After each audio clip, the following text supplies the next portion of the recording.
Hey everybody, and welcome back to our channel. So today I am doing a Thanksgiving dessert collab with my girl over at Meadowsfamily6. Her channel link will be in the description box below, so go check her out when you're done watching this video. So she bakes, she cooks, she's a cake decorator, she is a mother, she's a wife, she started her own business. She does all type of things, vlogs, hauls, you name it. She does it on her channel. So go on over there and give her some support. It's all positivity over there. So make sure y'all go check her out. So today for my dessert, I'm doing chocolate cake. So stay tuned.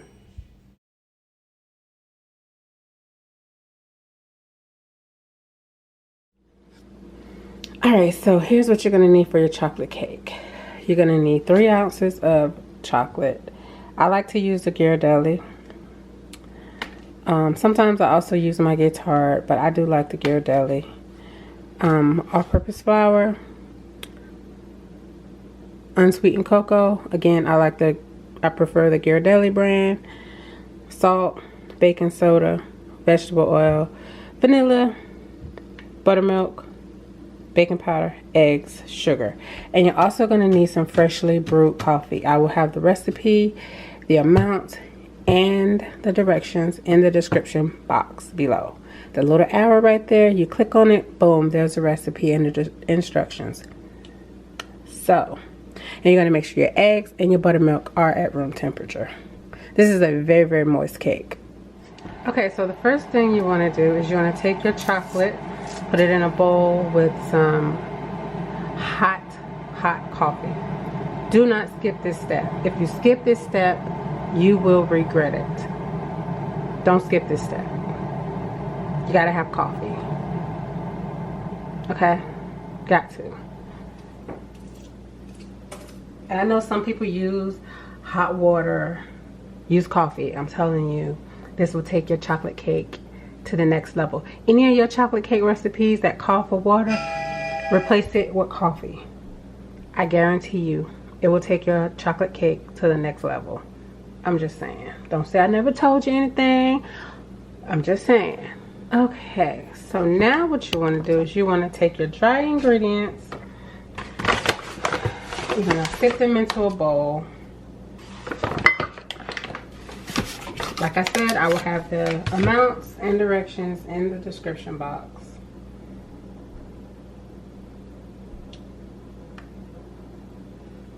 And you want to use a good cocoa powder. I know Walmart does sell this cocoa powder. Some Walmarts do, some don't. I haven't always been able to find it in Walmart. This is a very chocolatey cake, but it is a very, very good cake. It's very moist. And I'm making a mess. Making a hot mess like I ain't never made a cake before.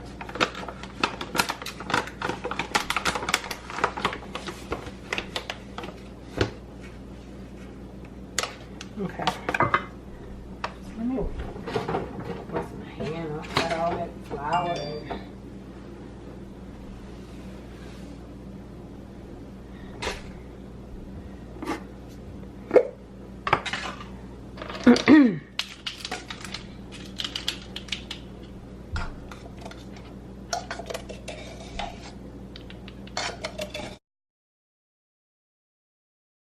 Okay, so in your stand mixer or your mixing bowl with a hand mixer, you're going to add in your eggs and you're going to mix them on medium to high until they are yellow, or like a lemony yellow color. That's going to take anywhere from 3 to 5 minutes, and you want them to whip really well. This is going to help with the development of your cake. So make sure you whip it for that 3 to 5 minutes until you get that lemony yellow color. And I'm beating this on about high. So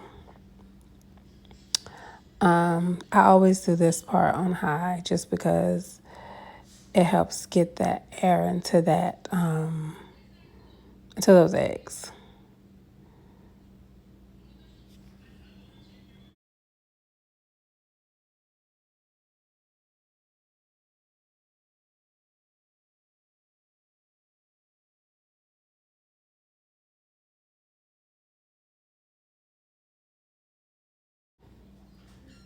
Okay, so after your beef beat for about 3 to 5 minutes, this is the color you're gonna go for. It is, these eggs have foamed up and they are the yellow color that you're looking for. And now you're gonna add in all of your liquid ingredients. That includes your buttermilk. I just put them all together, buttermilk, vanilla, and your chocolate and coffee mixture. I just mix them together into a big measuring cup, and I poured it in here. And now you're gonna mix it just until it comes together. You don't need to mix it for a very long time. You're just gonna mix it till it comes together.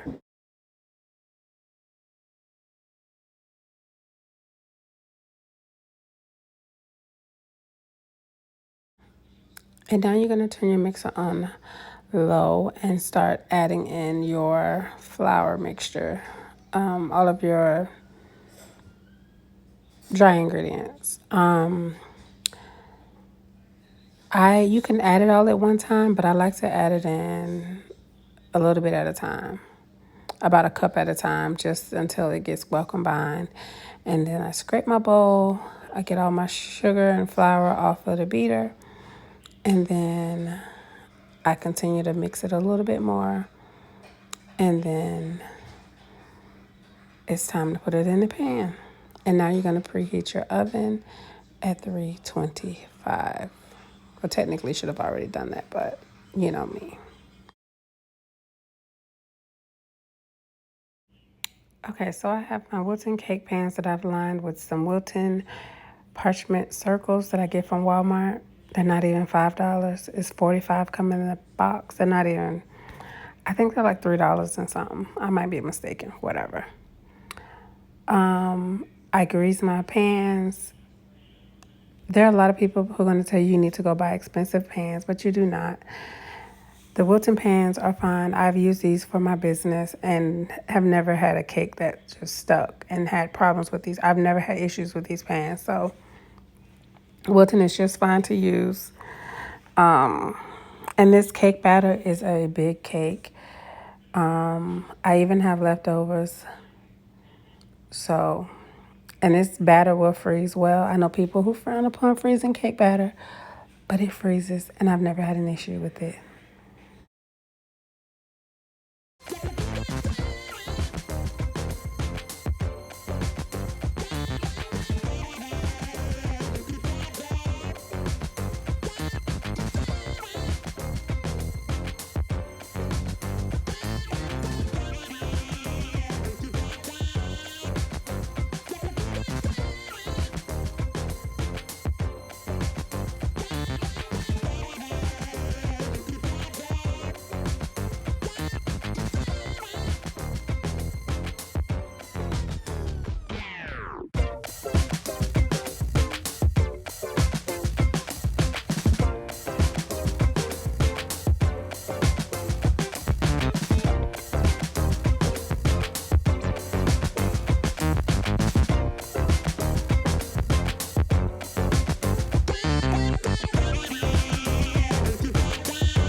All right, y'all, that is it. This is the cake.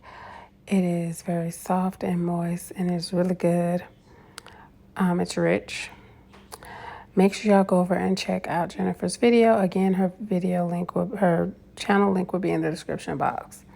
I didn't do a whole lot of decorating in this video, but if you want me to start doing decorating cakes, let me know below. I will do those, but they won't be as often because they do take more time. So thank y'all so much for watching. Bye.